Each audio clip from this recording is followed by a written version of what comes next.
A very great opportunity to contribute my quota to the change.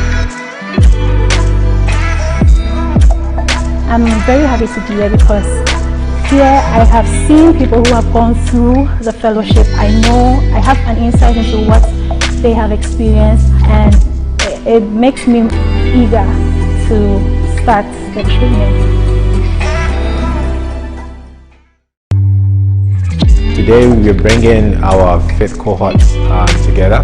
When I see them today, it gives me so much hope that we have so many young and energetic, curious minds wanting to make a difference in the country. And so I'm personally very excited for today because this is the largest group of people we've ever brought into the program. Where I come from, access to education is quite low. Looking at what Lead for Ghana offered, I thought it was a very great opportunity to contribute my quota to the change. I'm very happy to be here because here I have seen people who have gone through the fellowship. I know I have an insight into what they have experienced, and it makes me eager to start the training. Today we are bringing our fifth cohort together. When I see them today, it gives me so much hope that we have so many young and energetic, curious minds wanting to make a difference in the country. And so I'm personally very excited for today because this is the largest group of people we've ever brought into the program. Where I come from, access to education is quite low. Looking at what Lead for Ghana offered, I thought it was a very great opportunity to contribute my quota to the change. I'm very happy to be here because here I have seen people who have gone through the fellowship. I know I have an insight into what they have experienced, and it makes me eager to start the training. Today we are bringing our fifth cohort together. When I see them today, it gives me so much hope that we have so many young and energetic, curious minds wanting to make a difference in the country. And so I'm personally very excited for today because this is the largest group of people we've ever brought into the program. Where I come from, access to education is quite low. Looking at what Lead for Ghana offered, I thought it was a very great opportunity to contribute my quota to the change. I'm very happy to be here because here I have seen people who have gone through the fellowship. I know I have an insight into what they have experienced, and it makes me eager to start the training. Today we are bringing our fifth cohort together. When I see them today, it gives me so much hope that we have so many young... Guys, thank you so much for deciding to be part of this. All right. So before we go, we dive right through the objectives of today. I think I would like to give everybody the opportunity, and I want to give everybody the opportunity to more of like introduce ourselves to each other, so at least we get to know each other better. All right. So my name is Andrews Bonsu. You already know me. I'm a staff of Lead for Ghana, and I'm the Director of Operations and Strategy at Lead for Ghana. You want to go next? Hello, everyone. I'm Lawrence Jakwasu, a 2017 fellow, 2017-2019, and I'm currently with a Repower Foundation. We are into supporting the disabled and then orphan kids. Yeah, thank you. Hi, everyone. My name is Emily. I'm from the 2016 cohort. Currently, I work with some NGOs on project proposals. Hello, friends and everybody. My name is Joshua. So Joshua Andrews Ejir. Some friends call me Josh Global. So currently, I'm doing a lot of things, basically with kids and youth empowerment. So I'm into that space, and I'm a passionate leadership advocate and enthusiast as well, trying to see how Ghana can get better through my presidency in 2040. Thank you. Hello, everyone. My name is Patrick Payban. 2016-2018 cohort. I currently work with the local government service. I'm Avis Ajakojo, 2018 cohort. I was in Avapia Deniba with Victor, and currently I'm starting a role as leadership growth associate with Lead for Ghana. Yeah, hello. I'm Victor Anani Tugbolo, and like she said, I was a fellow at Ava Fiadengba BA Basic School, and I was the maths teacher then. And currently, I'm just starting my own business and hoping that things will be fine.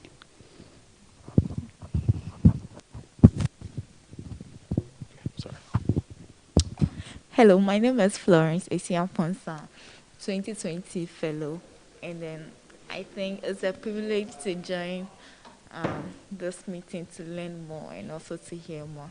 Thanks. Okay, so I'm Daniel Anaba, 2020 cohort.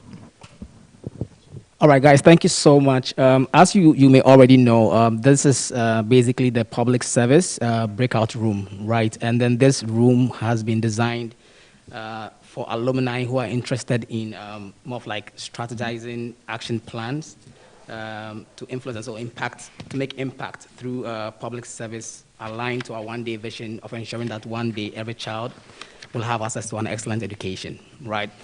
So my role here today is just to observe, right? And then also to facilitate the discussion, right? You guys own this space, okay?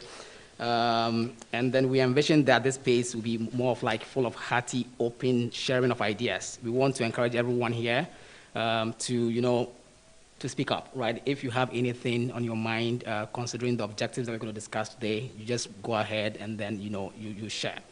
You share that as well. Also, if there's anything that you think should be included in the list, we are happy to, add to ensure that everyone feels safe and valued. All right, and you know that at Lead for Ghana, we have certain things that we value a lot, right? I'm just going to go ahead and read some of them. You also have some of them on your sheet on the sheets in front of you. Our ways of working, right? They include, but they're not limited to number one, having an open mind, right? So there's nothing like a right or wrong answer here, all right? So have an open mind. And also, we believe in people who ask questions, right? So if someone is saying something you want to probe deeper, you are free to do so, okay? We also believe in listening to learn and understand. We are all here, as I said earlier on, to learn from each other, right? I can do what you can't do, you can do what I can't do, but together we'll be able to do great things, right? And then be very honest. We believe in positivity and then constructive, right? Be constructive as well. And then it's also an opportunity for us to, collaborate. Because if you look at one of our core values, it says what? Responsibility is mutual, which places emphasis on the power of collaboration, right? And then another ways of working at Lead for Ghana is to take responsibility for articulating your ideas, and then also show respect and professionalism, right? If someone is saying something you don't agree, you can feel free to do so, but don't do that rudely. Do you get me? And then the last thing I want to say is that if your phone is on loud, please put it on silent, all right, so that nothing distracts this conversation. Now, I'm just going to move straight into the objectives for today. The first one is that by the end of this breakout room session, all of us here will outline 2 concrete actions or initiatives and then assign timelines to them, right? These actions or initiatives should be in line with your interest. Okay, so basically the public service thing, right? And then also should be in line with our one-day vision.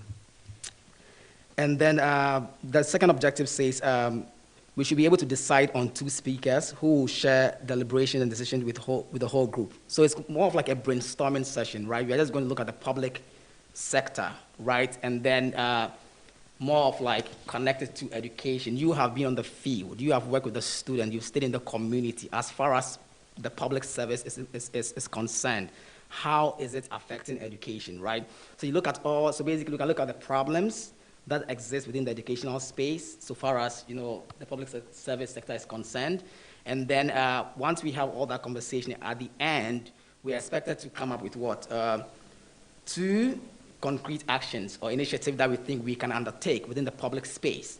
So let's say, for instance, if we say we want to take this action A, action B, we should assign timelines to them as to when we would want to execute them. Do you understand? So let's say, for instance, when you're in the classroom, what you realize what, let's say, there was an issue with maybe the policy, educational policy, right? If you feel there's whatever, you have experienced it, right? So if that's the issue, we need to come up with an initiative on how to address that to make things better, because that's why the alumni exist, right? And then once we are able to come up with all these concrete steps and then action plans, and we have timelines, because we believe in setting SMART goals, right? Once we are done with that, we want to, nominate 2 people who will share the deliberation that we're going to have here with the larger group. Because after this, we'll move into the main hall, and then we'll have a conversation around that. So importantly, we have put together these guiding questions. If you don't know how to type, if you flip, I don't know, but we have some questions there. We can just take about a minute or 2 to go through the questions. It's more of like a guide, right, on how we want the conversation to go. But feel free, right, if you think there's any other thing that you would want to include on here. So I'm just going to give you the next 1 or 2 minutes just to go through this, and then after that, I'll just give you the rest of the time to comments.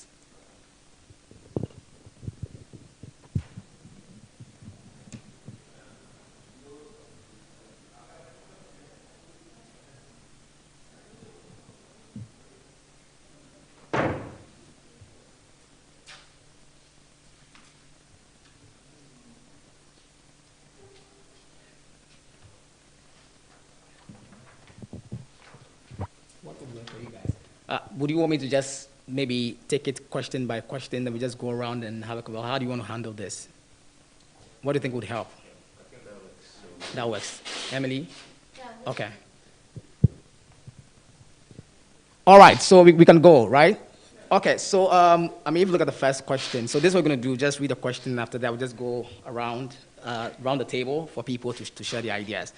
So you have been in different communities as Lead for Ghana Fellows, right? Right now you're alumni, and when you were there for 2 years, I want to believe that, there are certain experiences that you picked up in the classroom and also within the ecosystem surrounding the educational sector, right? Based on your experiences in the communities, what do you think are the main education sector challenges we currently face in the country?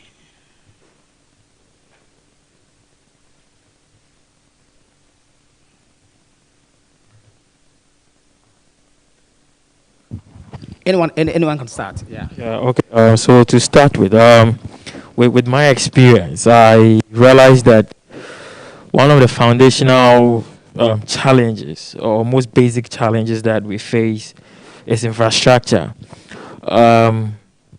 Sometimes it's really, really appalling, and you cannot just sit in that condition and expect that there will be an effective teaching and learning going on in that space. Most children coming to school to have that condition of learning, it really deters them from coming, and sometimes the space is really unsafe and can really cause mayhem in like at any point in time. You cannot be certain what will happen, but infrastructure, it's one challenge, that the one thing that is really, really a challenge in terms of education in Ghana.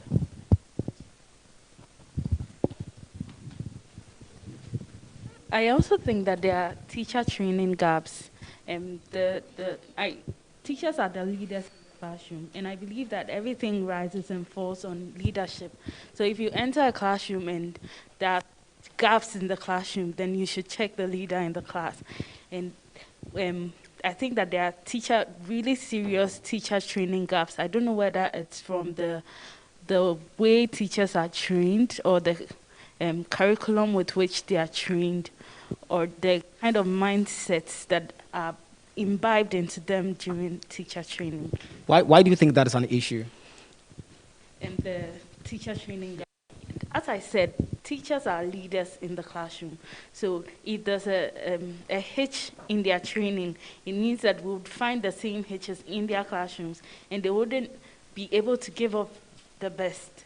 So you enter a class where a teacher is very cannot challenge the status quo. You don't expect the students to be bold or courageous or confident.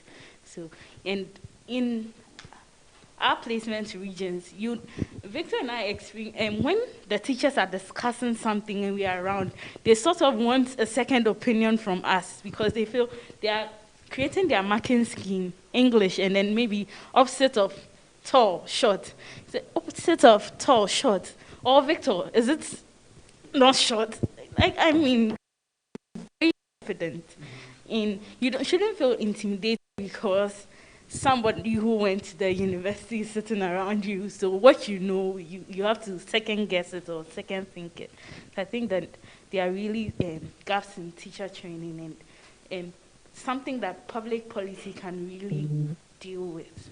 Okay, thank you very much, Avis. So far we have two challenges that have been shared. The first one has to do with infrastructure, and then the other one, teacher training gap. Anything else? All right, thank you, everyone. I'd also want to touch on poor teacher supervision, and this having a great toll on students and performance of students in the school I work. Because I realize, even from the structure, like, whoever the headmaster, or even the how we call some of the people, security supervisors, you realize teachers have become so used to, because we say government sector, teachers can come to school at 8 o'clock, 9 o'clock, whilst we have a lesson at 7. And you realize students will have to sit idle and be waiting for that teacher to come in. But if you have a system where teachers know they are being watched, he or she has to report to school on time and then do their duty or perform their duties as they are supposed to. I think it will help the students. And because they know no one is watching us. I remember when we were in the school, I don't remember how many times the security supervisor visited. For a whole 2 years, maybe he comes there just once. I think the whole of my 2 years in Tamale, he came there just once. I didn't even know he was a security supervisor. So teachers, they are too relaxed to even perform their duties. They come to school at 8, and you're supposed to close at 1. A teacher can leave school by 11 or 12. Some will come and not even sit in the classroom. And you realize, Lead for Ghana, every time you're supposed to send in a survey, they send in a survey, and even staff on our LDA will come at least every month or maybe 2 to supervise or watch what fellows are doing in the classroom. So at least it puts us on our toes. We know we are being watched. We are supposed to send report. We conduct assessments. And you're able to track the performance of your student. But here lies the case, no one is watching the regular teacher, the traditional teacher. Meanwhile, they know their roles. They've gone to teacher training. As you said, there's a gap, but some of them know everything we learned in our 6 weeks program at institutes. They know them. There are things they've learned for 3 years or 4 years in their training college. But just that because they are not being supervised properly, they end up not performing there. They just come to school. Someone will prepare before coming. Oh, I know how to teach science already, so they just follow the curriculum. No innovation, no creativity. Come and dump notes on the board for the same old things every time. And no one is watching. And we keep saying the educational system is going down, is dwindling every year, every time. But the supervision, the governments come and go, but we keep complaining about the performance. But it's about the attitude of teachers not being supervised. Human beings are such that if the system is relaxed, we also become relaxed. We don't perform our duties. It's a human thing. But if I know I'm being watched, at least it keeps me on my toes. I'll be pushed to perform my duty. So I think the supervision is very, very key. Those in the offices, the security supervisors, the education directors, at least once every month or twice, try visit the schools, check teachers' notebook. We write our lesson plans. We send them for review before we use them for teaching. But I know the school headmasters to complain, teachers are not writing lesson notes, and there's nothing that can be done to them. Sometimes they threaten them. Our school even had a chart. If you don't bring your lesson notes, if you bring it, you'll be marked. The chart was there. Sometimes the teachers will mark the charts by themselves. Yeah, he doesn't have the power to control them, because some of them have links at the top there. If you try to transfer them or report them, nothing is done to them. They don't. So the supervision is very, very important. And when we have someone watching the teachers or watching us to perform our duties, I think it will help a lot. Thank you very much. Another thing I also noticed is the gap in literacy. So you have students, JHS 1, JHS 2, JHS 3, they can read, they don't even understand basic vocabulary. And I think so paying attention to the primary education is very key. And also the standardized testing, right, which is the BEC, how our students are supposed to compete with everybody else, looking at the fact that, looking at their low literacy levels. So maybe try to figure out a new or an alternate testing system. I would want to quickly add this to what my learned colleagues have shared, and this is very personal and I'm very passionate about this. One thing I've observed, which I also believe is a very fundamental issue that needs to be tackled, is the lack of patriotism and then that sense of ownership. We don't have that sense of ownership.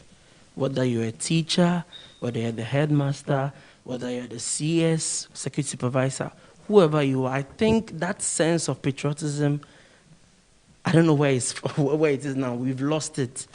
And if we have lost it, trust me, we could get the best of policies, we could get the best of infrastructure, but the person doesn't own that space, doesn't love what he or she is doing. So you realize in our schools, very few teachers, you could actually look at them who have really dedicated themselves for those work, and then they are seen as, oh, this is a Abanye Juma, so why are you so passionate about it? It's government work. But we've forgotten that it's our country. We must love it and do it and build it and do it now. This is something I don't know if this is the best space to talk about it, but I think it is. You know, we need to love Ghana. Like, we have nowhere else to go. If we don't love our classrooms, if we don't love our schools, if we don't love our communities, where? Are we going to Togo? Are we going to Benin? Where? Singapore built Singapore. Singapore was built by Singaporeans. Rwanda was built by Rwandese or Rwandans. Ghana must be built by Ghanaians. Like, we need to love what we do. If we don't love it, trust me, we will go back. And I also think, sorry, I'm being a bit passionate about it, but I mean, yeah, apology. Yeah.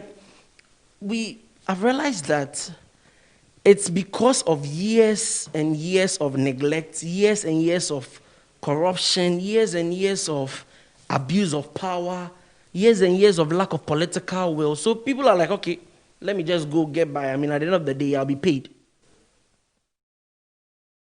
From the training colleges, I think we need to start maybe a new overhauling of the system from the training colleges now, that we instill that sense of patriotism. That is what our fathers and our mothers, started with. And I think if we do that, even if you are sent to the remotest community, trust me, you will shine. And when you shine, Ghana is shining. When you shine in Afiedengba, when you shine in Takuvi, when you shine in Avenopeme, when you shine in Kakadeji, anywhere you are and you shine, Ghana is shining. If you have that mindset, it would help us. Thank you.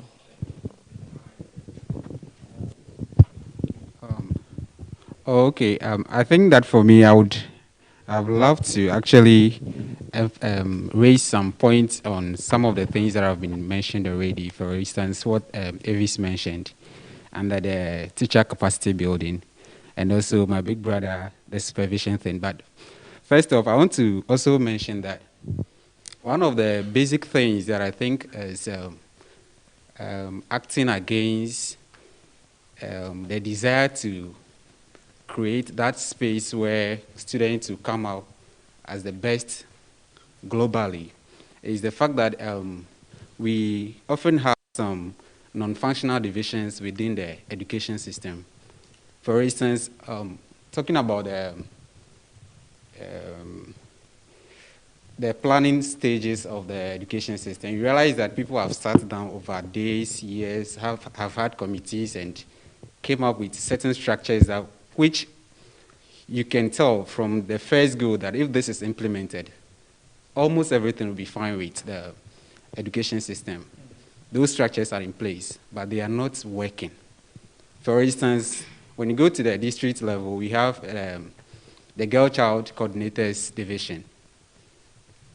They have been tasked to undertake certain roles which will help the girl child to come out as a successful student and having attained her educational ambitions and maybe professional ambitions. But truth is, when you go, reality, you don't meet any such division working.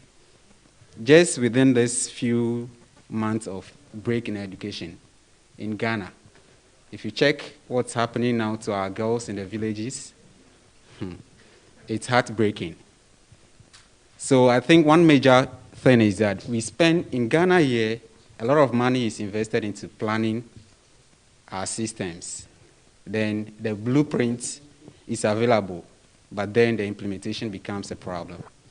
Yeah, I think that one thing I also want to say is that it looks like even though generally we are talking about the public sector, but from the submissions, we all realize that we are narrowing it to the education system. So going forward, we can broaden the discussion so we talk about all the other things that are necessary to be talked about. Yeah, thank you very much, Victor. So far, I think some of the problems, right, or let's say challenges that you guys have listed so far, we've talked about lack of infrastructure. You've spoken about lack of effective supervision. You've spoken about gaps in teacher training. And then also you spoke about poor sense of patriotism. There are people, yeah, exact patriotism in the country. Right now, what I want to understand is why do you think these challenges exist in the country? Why do you think, Patrick, why do you think there is, why do you think we have poor infrastructure in our schools, right? Why do you think there is a gap in teacher training? Why do you think they are not doing the supervision the best way they are supposed to make sure that teachers feel supported in the classroom? Why do you think people don't take ownership for their growth? Why do you think people are not patriotic enough, right?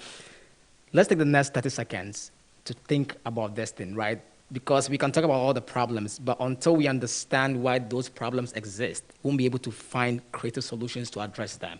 So I wanted to take the next 30 seconds to think about all these challenges that we've talked about so far. And then remember that the objective of this breakout session is to identify the top 2 challenges that exist, right, that would want to collectively put our resources together to address. Okay, so far I think we have about 5. So let's think about the top 3 that would want to work together to address as an alumni body, right? Yeah. So that's the second thing I wanted to do. And the first thing I wanted to do is to think about why these challenges exist in the country.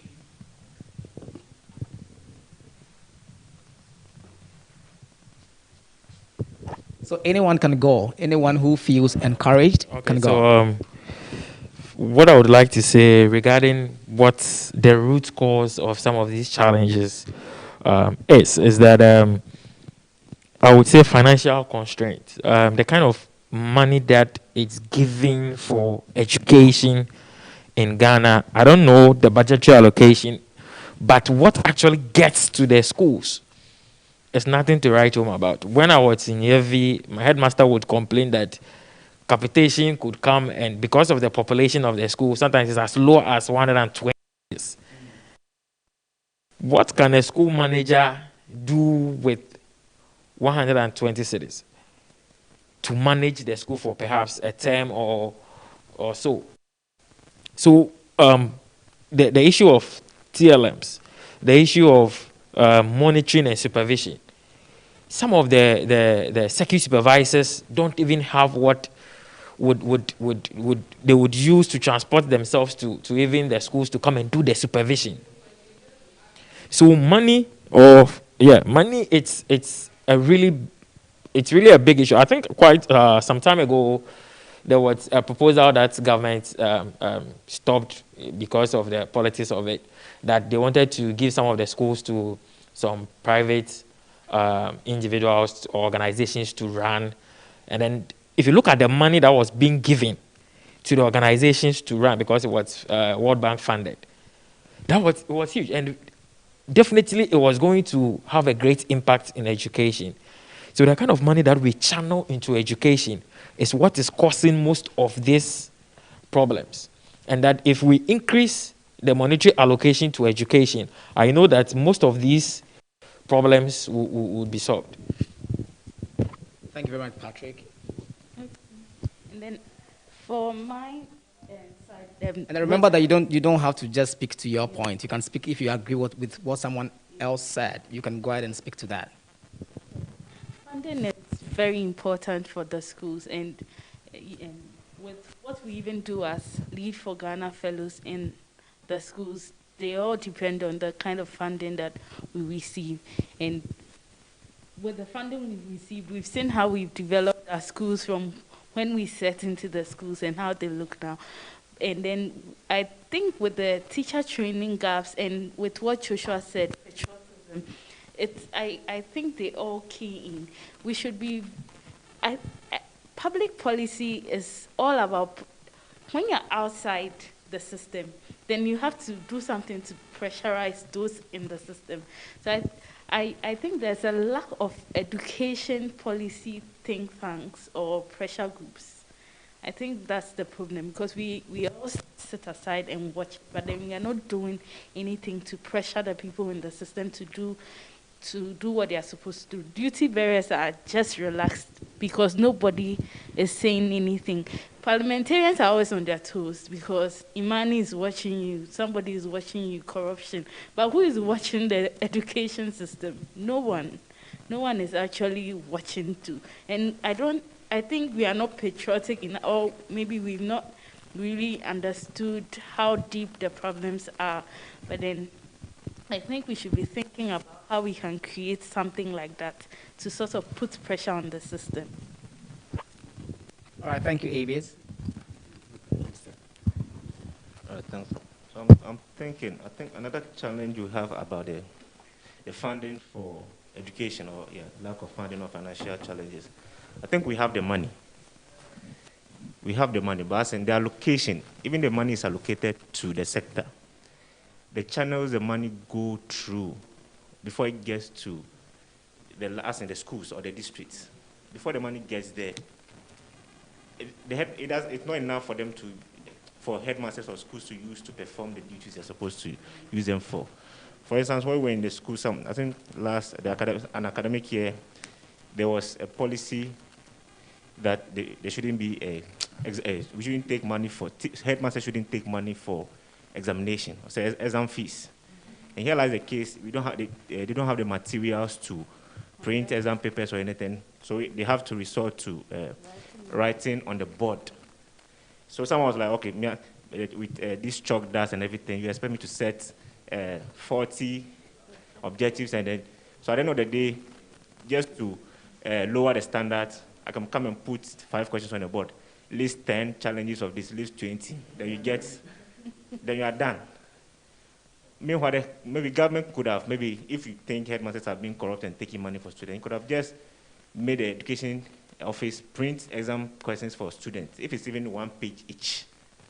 you bring it to the schools for students to write this exam, but because you don't let the resources get to the schools and they don't have the money to implement some of these things, then we say, yeah, there's lack of funds, so we can't perform the duties. So it's all about, I feel there's the money, but because of corruption and people spending what is allocated to the education sector, schools don't get the funds that they need, and then we end up getting these challenges. Also, policies policies that are made are not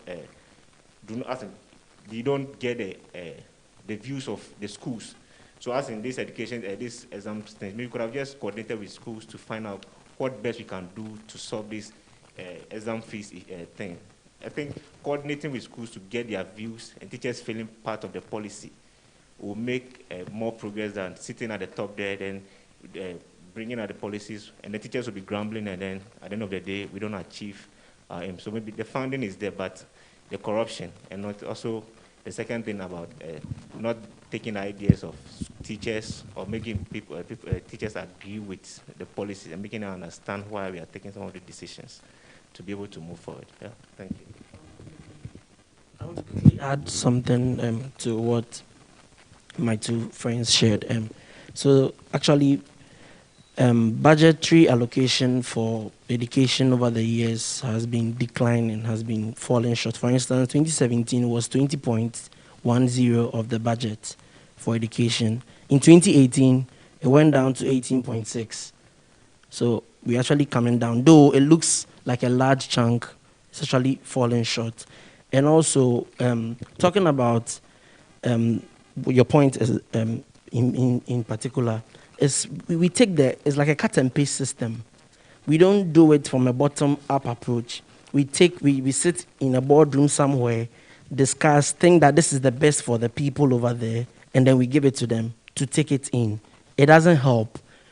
What ideas are we taking from the people, from the grassroots? What are they sharing? What are their thoughts? What are they experiencing? How does that play into our educational, space and then conversations? It's something we need to really look at. We can do cut and paste, and we'll still be producing students who cut, paste, pass, and then forget, other than owning their learning and then, becoming the very best versions of themselves. Thank you. Okay. So I would actually deal with the point I raised earlier, but just to even add something little to what you have said already. Truth is, like you have said, it looks that premium is not being placed on our education enough in this country. I mean, when budgets are drawn, you can see some of the things that a layman sitting somewhere can just say these are quote-unquote frivolities, and huge budgets are allocated to that. Okay, but when it comes to the education, you see certain amounts quoted, but when you even go to the grounds, like the district level where the real work is being done, it's very pathetic. So then just to switch to my point, I raised earlier that some divisions within the education system are not being functional enough. If we want to see reasons why that is happening, to again point to supervision. But I mean, I don't want to always keep hammering the supervision thing, because if as a teacher in the classroom, one of your core duties is to stimulate the mindsets of students, how on earth would you, who is stimulating the mindset of people, be there and wait for someone to come and supervise you before you do the right thing? So I think that even though we are saying supervision, because of course people are being paid for supervision, right from the central administration to the district level, but as teachers who are in the classroom and are leading, I think that they should take responsibility of some of the things that are happening currently. Thank you. Yes, one other thing that I would want to say is that lack of initiatives and initiatives by leadership or the teachers themselves. We all can attest to the fact that we went to our schools and there were challenges. Some of us in our own ways were able to take up those challenges and then try to find solutions to them. These are things that that, like you said, traditional teachers are not doing. Conventional teachers are only focused on going to classroom, do their periods, and get paid at the end of the month. They feel that the challenges they are facing in their schools are the responsibilities of government. And so government comes in, they will sit aloof and wait till government solve the problem. When I was in my school, we had no journal. By the time we left, myself and my cohorts, my colleagues were able to put up a small structure. It wasn't anything. We built it ourselves. We laid the blocks ourselves, myself and Sly. We laid the blocks ourselves and we left it. Do you understand? These are problems that the teachers are facing. But they don't care.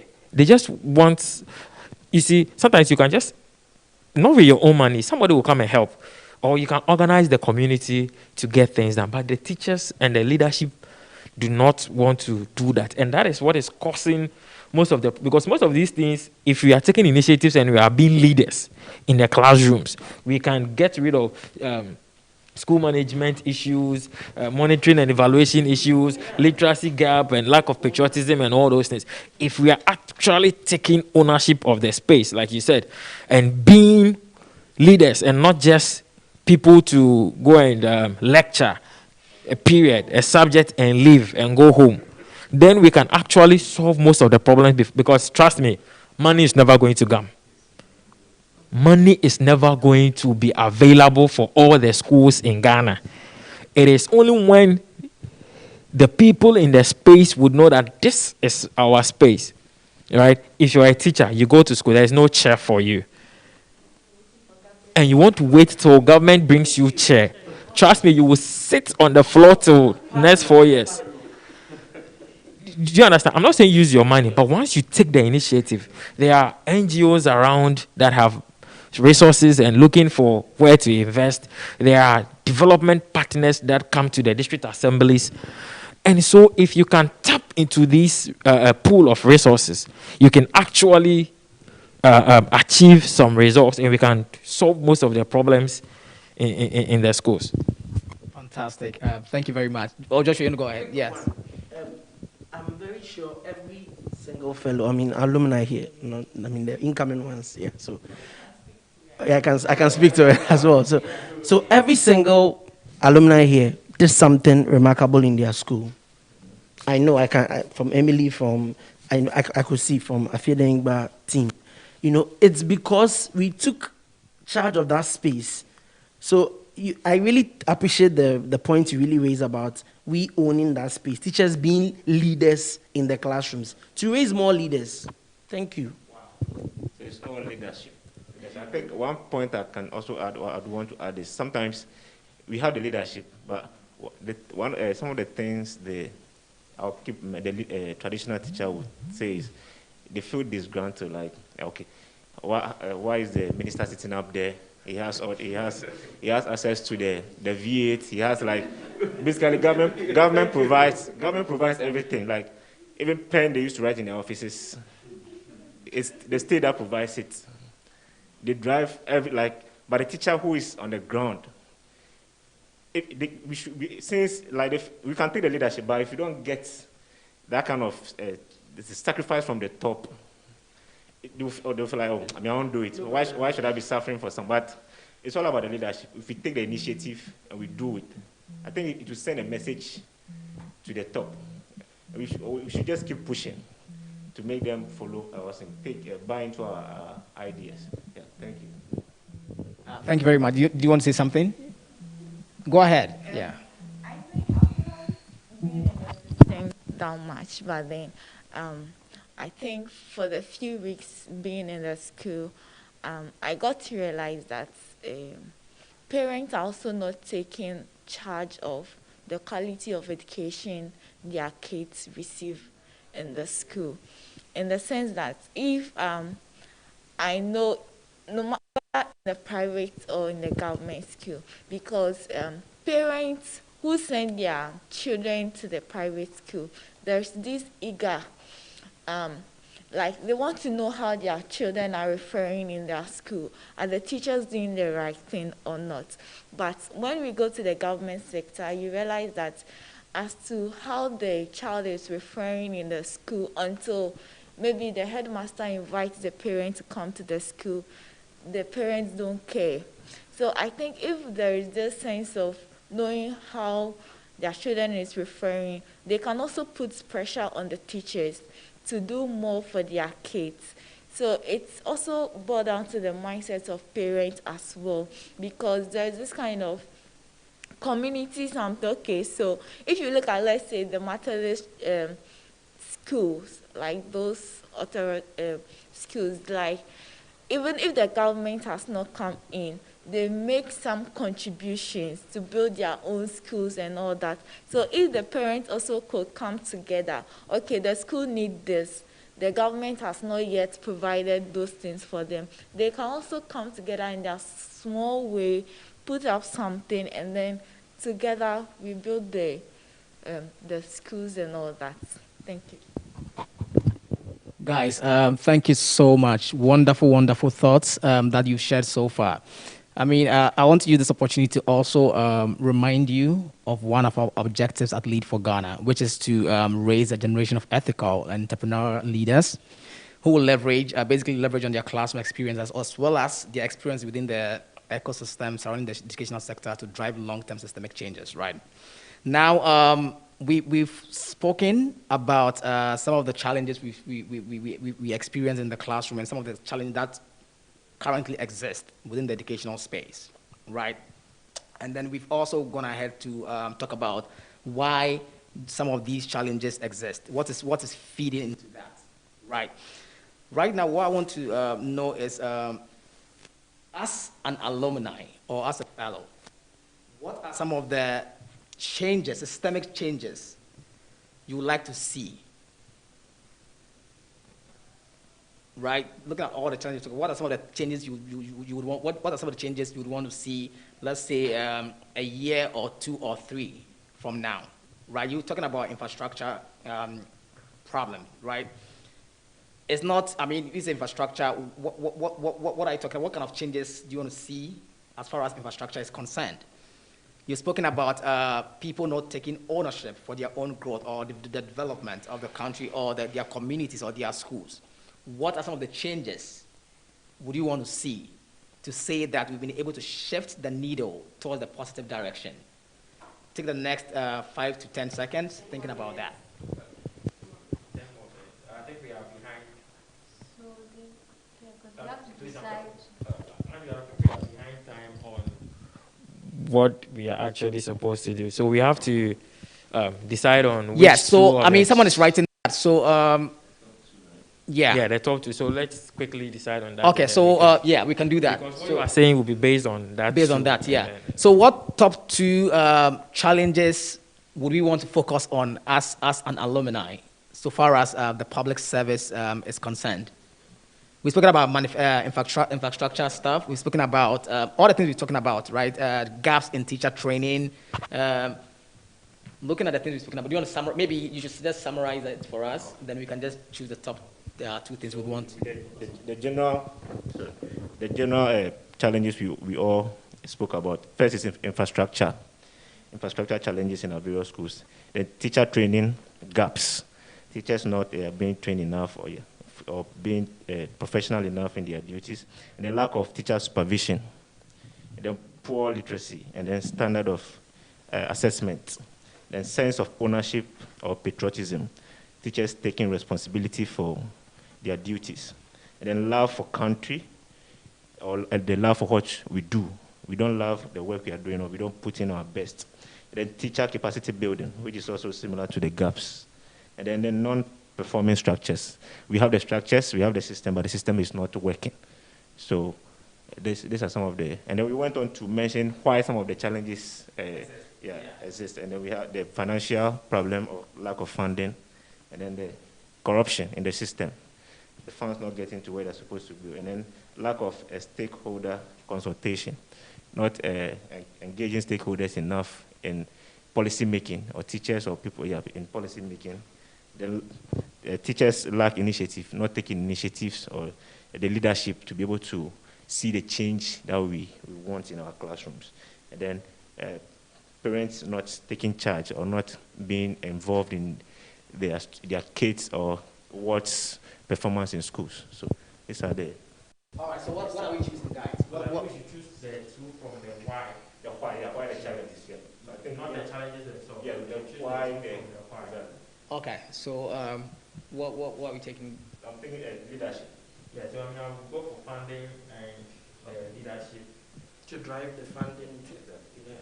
Also leadership and initiative. One side, one. Funding. Okay. So who is writing this down for us? Okay, you're doing that. Okay. So the first one is what? Leadership and taking initiative. Yeah.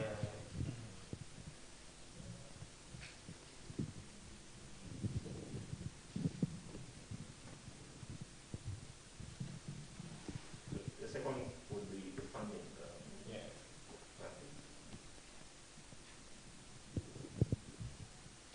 Okay, so considering these 2 points that we've chosen, if you are given the chance to do something about it, to improve, whatever bad or negative conditions affecting, these top 2 things that we've spoken about, what would you do? So basically what I'm trying to ask is, as an alumni, what specific or concrete actions would you want to undertake, right, towards achieving these changes that you would want to see in your class? Patrick, you can go ahead. Okay. With the I don't know about funding, but with the issue of leadership initiatives, I think that as people that have gone through the system, tasted the system, and actually, in a way, won some battles in the system, what we can do is to transfer that energy and that sense of leadership and enthusiasm to the traditional teachers in our schools after we have left the schools. So now we have left the schools. There are some schools that we have not been there, but we need to get there by way of instilling what we have learned and the methods that we implemented, and we got solution. So that we will be, because all of us would admit that in a way we were able to take leadership and we took up some initiatives. So we can also teach some teachers in the field how to do it. But I feel that we cannot go straight to the schools. We have to channel our energy through the appropriate bodies that matter, like the ministry, the local government, the district. So we can come together as Teach for Ghana, alumni, leadership, or capacity building organization that can actually, from time to time, when we get the permission that we have to, organize seminars, organize workshops that will not cost the teachers. Because most of these teachers, when they go for workshops organized by GS and stuff, some of them have to pay. Me, in my district, the teachers used to pay and go. So if they can get these things that they don't really have to, we can take it to the school. One Friday, one Wednesday, do it for the school. And then because we can monitor and then have that one-on-one with the teachers, we will be able to some extent, achieve some results. And these teachers can also become ambassadors.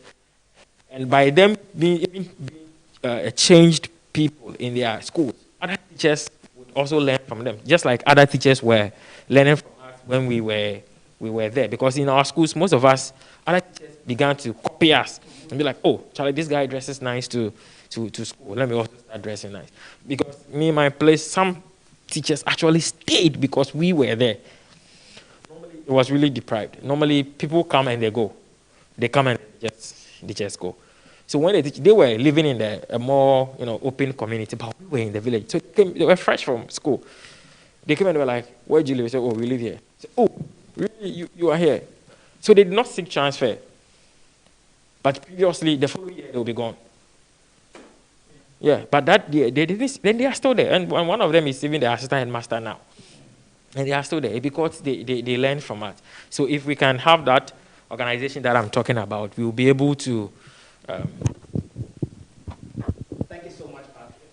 Thank you so much. Patrick, I want to quickly add something to what you said. It's a fantastic point you raised. And also to make it more welcoming to the teachers, we could be in touch with GES or even the Ministry of Education, where the training, this is like the medium to the long term, where the training we offer will be credited as their CPD, as part of their, CPD at no cost to them. So there is a way of, giving them a certain mindset shift, like sort of their calculated professional development scores where they need to gain promotion. Yeah, it would be part of it to enable them to get better in the classroom and, to really improve their classrooms.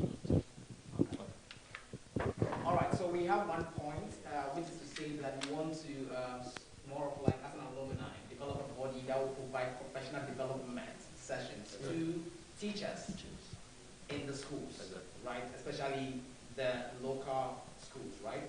The government schools. Okay, what else? I just want to add to what Joshua said. Okay.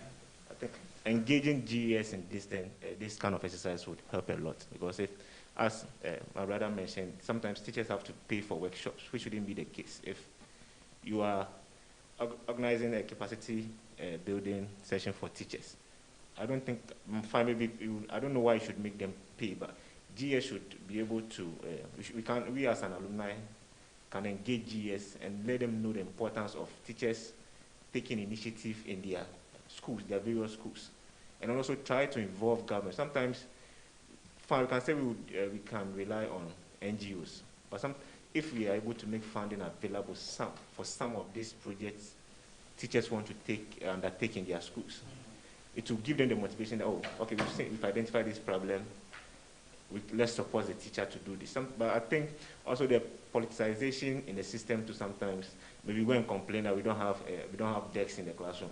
Someone will be thinking you want to make the government of the day look bad. So how can we deal with some of these things through through GES? Because I don't know that these are challenges, or do you want the teacher to go and raise funds? Where should they go and raise the funds from? Is it a contribution from the school or the community? So this is, I think we should also, in as much as we try to limit the dependency on government will also show a little concern in trying to support the teacher when they bring up some of these initiatives. It will help. So I think one thing is engaging GES as an alumni body, making them aware of the challenges and how they can support the teacher in the classroom will help a lot. Anything else? I think we have one more thing that we can add. We have to choose two things. We can talk about the funding. Okay.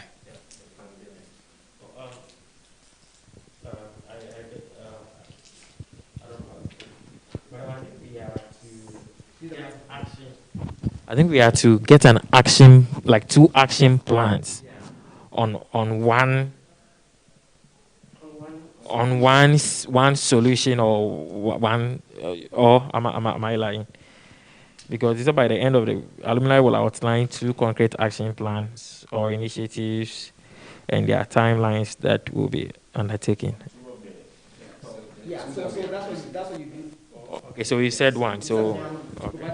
You want to develop or create an organization. Okay, so that's one. So we okay. Teachers in the classroom. I thought we were supposed to go into the like 2 action plans for one. No.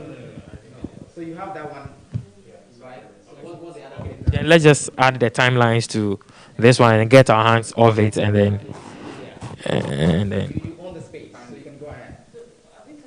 I'm talking of the timelines of establishing the organization. Are you creating this as an organization? How do you guys want to do this as an alumni? Are you going to create as an organization where you go and register it, raise your own funding, maybe more of like register as a social enterprise, as an NGO? How are you guys thinking about this?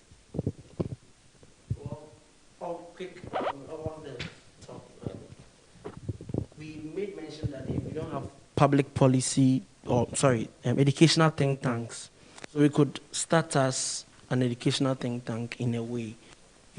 I think that would drive the needed conversations in that educational space. Well, I'm limiting it to education because that is the space we find ourselves in. So, sort of streamlining our activities to that, that conversation of developing leaders, and then also hitting hard to a large extent government so that they can act on what they've said or what they plan to do about education.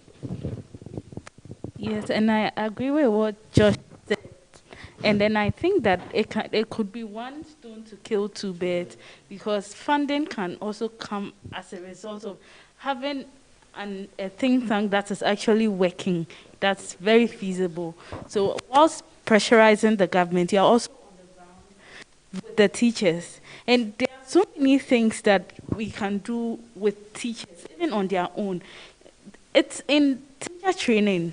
They teach them, they're supposed to form community-based teacher units where they share thoughts, and they're supposed to meet. They know it's all part of their responsibilities, but then nothing is being done about such things. So with that group, we can emphasize on that, empower them to be doing it. Because they know, everything is intrinsic, but how to bring it out is the problem.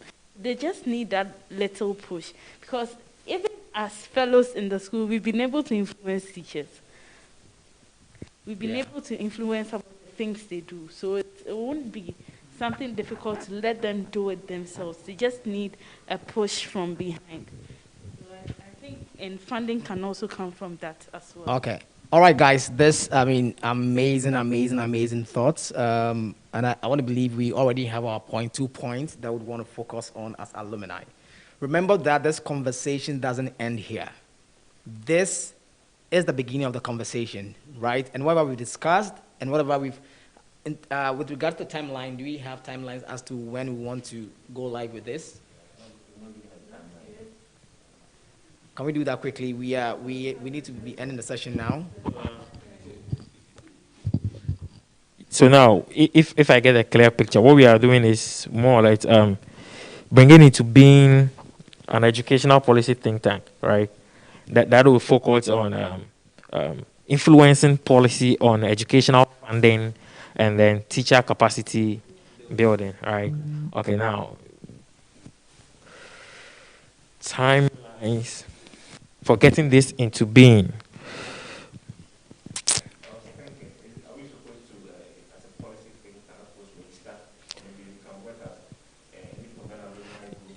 Okay, it depends on, you can decide to register in the end or now, or it depends on how we want to get it done. But maybe in the interim, in the beginning, at the early stages, you would want to think of getting committees, getting people to start on that, and then how, we got to learn from other policy think tanks, how they got it established. So that's what I'm factoring into the timeline, because this timeline, it's the complete setup, right? So if we can give ourselves maybe 6 months, a year, 6 months, I don't know. What are your suggestions? Because just bear in mind that a lot goes into the establishment of that policy think tank. So if you are making a suggestion. Well, let me help. So we could look at starting with our committees and then our research groups and getting them to act within 6 months. And then over the other 6 months, that's within a year, would have sort of established it, gotten our registration documents in place, getting our social media presence in place, try to as a group or as a cohort alumni association, get the needed networks. We all have people who know someone who also knows someone, get those people on board. So within a year, I'm sure we would have kickstart something. Gotten something running. I think that would help. So within, yeah. So what I want to know is, how do you guys plan to keep this movement alive, right? How do you want to, after this phase, how do you want to engage with each other? I think we can leverage on social media. We can create a page, but then we should really commit to not making it dormant. Yeah, so we can create a public policy page for LFG alumni. Then from there, we share the rules. So people who are interested in doing research about policy think tanks and what they do can do it, registering think tanks and then what think tanks actually do. Then we, with think tanks, one thing is social media presence. So we should be able to get a lot of, so that when whatever we are pushing for, it goes viral and everybody is in on it. So I think we should work. So people who are really great at social media, content creating, social media, we should also get we should also get them on board. All right. I think. Do you have something to say? Yeah. Okay. So just to touch on the timeline. So the first 6 months. So we have two in one timeline, right? So the first 6 months is for setting up of internal committees, just for the presentation that we would have to do. And then the second is that by the end of December 2021, right? So to just put the dates, in there. Yeah. So by June 2021, we would have done A, B, C, get internal things in place. By December 2021, have a full-fledged, by the next, you just keep our own date. All right. December, if it comes earlier, fine. By December 2021, we'll have a full-fledged policy think tank. Okay, fantastic, guys. Right now, the last objective, as I said earlier on, we have to go and then share this discussion or deliberation with a larger group, right? Patrick, I know you would want to be part, right? Who else feels motivated to join Patrick to do the presentation to the larger group? Emily said no, please. Who is going to go? Avis, are you going to go? Avis. Okay, so now it's between Avis and Victor. So, or Avis, Victor, Andrew, right? Avis. How many people want Avis to do it? Okay, so majority rules, right? So Avis and then Patrick would go and then share the thoughts that we all shared here with the larger group. Guys, thank you so much, for sharing your insights with everybody here. And then, just keep doing what you're doing, right? To shift the needle to the positive direction so far as education is concerned. Thank you so much. Now we are moving for lunch. And then lunch is going to be at, I think it's called Chez George, right? So as if you are going back to the lounge, right? Once you climb the stairs, right after the elevator on your left, there's a door. You know where we had the induction ceremony last year? That's where we'll be having lunch, okay? So you can go have lunch now. And then by 1:30, we'll go back into the larger room for the discussion. Thank you so much and enjoy the rest of your day.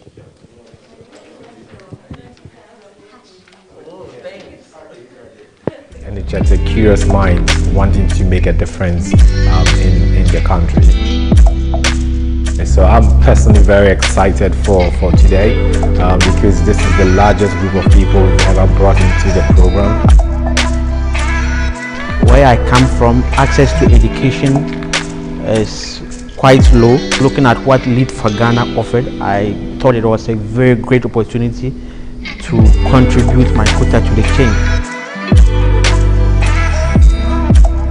I'm very happy to be here because here I have seen people who have gone through the fellowship. I know I have an insight into what they have experienced, and it makes me eager to start the training.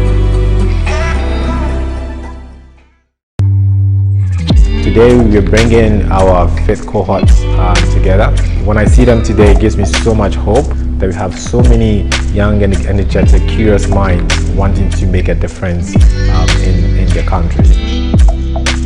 And so I'm personally very excited for today because this is the largest group of people we've ever brought into the program. Where I come from, access to education is quite low. Looking at what Lead for Ghana offered, I thought it was a very great opportunity to contribute my quota to the change. I'm very happy to be here because here I have seen people who have gone through the fellowship. I know I have an insight into what they have experienced, and it makes me eager to start the training. Today we're bringing our fifth cohort together. When I see them today, it gives me so much hope that we have so many young and energetic, curious minds wanting to make a difference in the country. And so I'm personally very excited for today because this is the largest group of people we've ever brought into the program. Where I come from, access to education is quite low. Looking at what Lead for Ghana offered, I thought it was a very great opportunity to contribute my quota to the change. I'm very happy to be here because here I have seen people who have gone through the fellowship. I know I have an insight into what they have experienced, and it makes me eager to start the training. Today we're bringing our fifth cohort together. When I see them today, it gives me so much hope that we have so many young and energetic, curious minds wanting to make a difference in the country. And so I'm personally very excited for today because this is the largest group of people we've ever brought into the program. Where I come from, access to education is quite low. Looking at what Lead for Ghana offered, I thought it was a very great opportunity to contribute my quota to the change.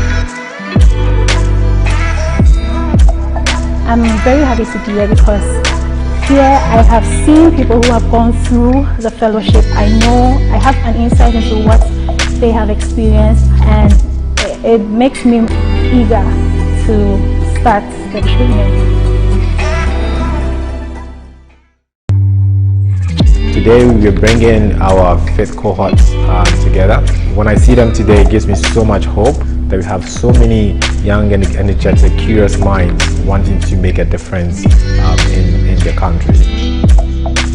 And so I'm personally very excited for today because this is the largest group of people we've ever brought into the program.